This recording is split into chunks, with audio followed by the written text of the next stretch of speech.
There was silence for a while, for what seemed like hours but was only a few minutes at the most.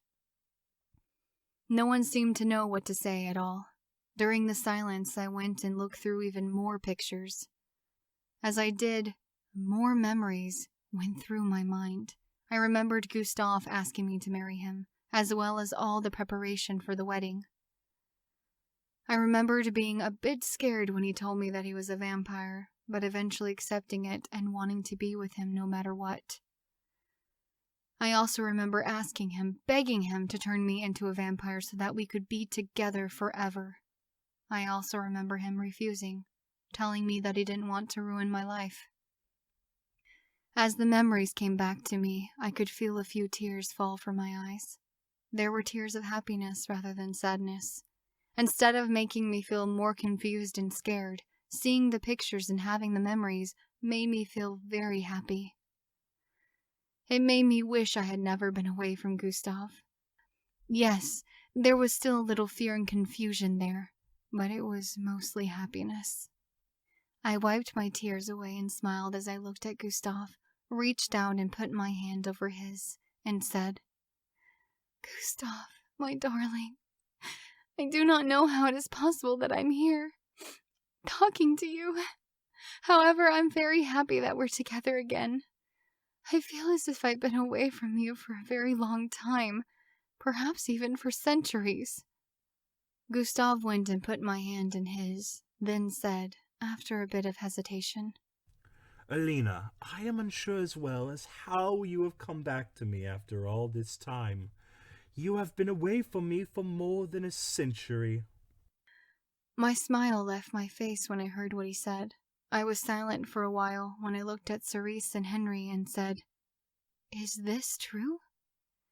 It wasn't that I didn't believe Gustav. There wasn't ever a time where I didn't believe him. I might have gotten a bit upset with him when he had to leave me for a while, but I never thought he was lying. I had asked because I was shocked. I couldn't believe that Gustav had said what he did. That we were separated for over a century.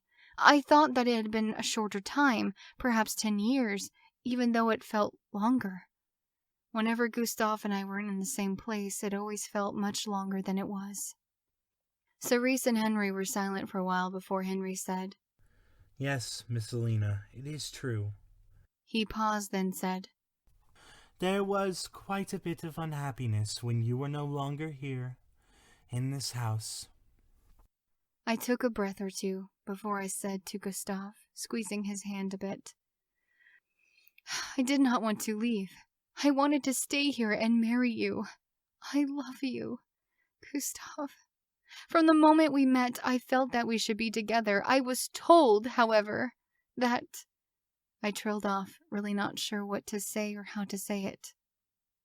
Gustav ran his free hand over my cheek as he said, trying not to sound too harsh, "Tell me what happened.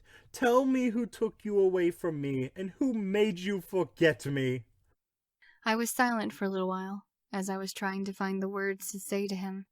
After a while, I softly said, "I was deceived.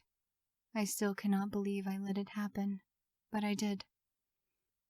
I paused, then said, "Do you remember introducing me to your mother, father, and one of your brothers and sisters about a month and a half before we were to be married?" "Yes," Gustav said, sounding a bit happy that I remembered that, but also sounding a bit worried too. "I remember that. Why do you ask?" I softly sighed, then said, the memory there and the words coming without much problem, "Not everyone in your family wanted us to marry. I realized that your parents were a bit reluctant at first, but they eventually came to accept the idea and actually want me to be part of your family. Your sister, Emma, however, did not approve of us marrying. It was something that I realized much too late." I sat up a bit, and after my pillow was moved behind me, I said, "Gustav, I would get very lonely when you would leave me for a great deal of time, sometimes for several months at a time. I would attempt to entertain myself by playing the piano or violin, learning new music that I had been wanting to play, or reading. I would also occasionally host a tea party. Even though I attempted to distract myself from the fact that you were not with me, I still thought of you. I paused, then said, I was so very glad when you had told me that you would not leave me again. I was also very glad when you told me that you were Prince, but that you did not want me to marry you entirely for that reason.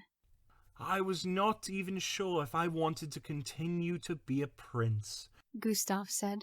It is why I had not told you about the castle or my royal life until later in our relationship.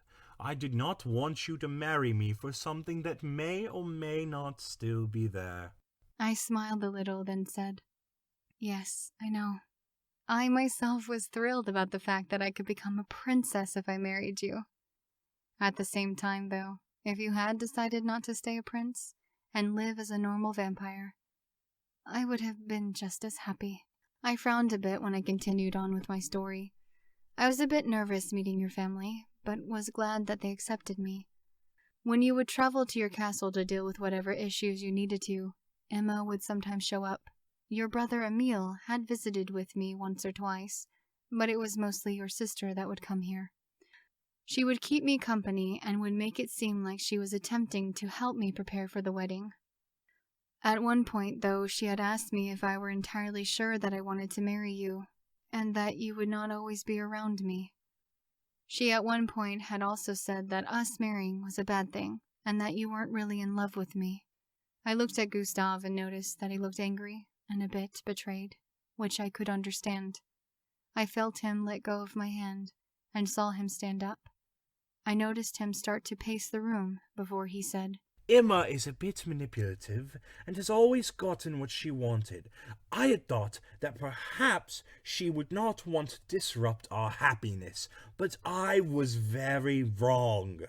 There is more to the story, I said to him. About 3 weeks before we were to be married, as you were making your own preparations for the wedding, a gentleman caller came here. I did not know who he was or how he knew that I was here. I told him, on more than one occasion, that I was not interested in him and that I was already spoken for. He did not take no for an answer and attempted to make me fall in love with him. He was charming and part of me enjoyed his attention. However, I did not fall in love with him. I paused, then said, A few days before we were to be married, I had been out walking in the garden when he showed up again. Emma was there with him. There was a bit of an argument, one in which Emma told him that I was not going to marry you, and I told her that I wanted to marry you and nothing would change that. Before I realized what was happening, though, I was being taken away from my home. Gustav stopped pacing, which he had been doing for a good amount of time, and said, looking directly at me, What is his name, Alina? Does Emma know who he is? I nodded my head and said softly, Yes, she does. His name is Lawrence, and they are in love. Perhaps I should say that they were in love, because I am not sure if they still are. Either way, he and Emma had both abducted me and taken me far away from here. I do not remember what happened after that. I watched Gustav, not sure what he was thinking of what I'd said to him. He seemed really angry, but also somewhat relieved. I didn't say anything to him, not sure what to say. I just lay where I was and waited for him to say something.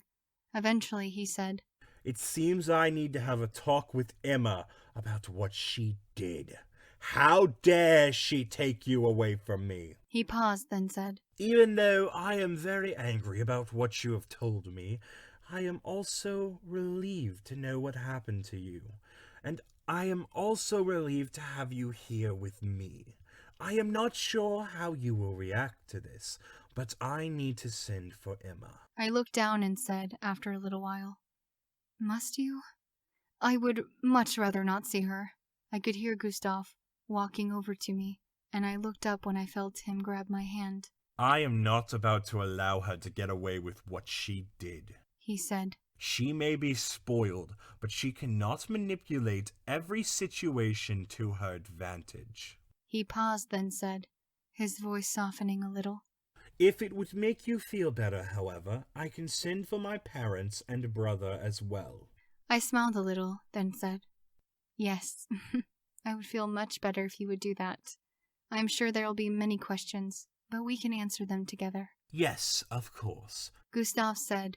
He was silent for a little while, before he looked over at Cerise and Henry, and said to them, "Bring the pictures out of this room and put them back where you found them. When Miss Alina is well enough, she will tell you exactly where she wants the pictures to be. Once the pictures have been put away, and I have written my letters, I will need them to be delivered." With that said, Gustave kissed me again, and said, "I will not be far away from you.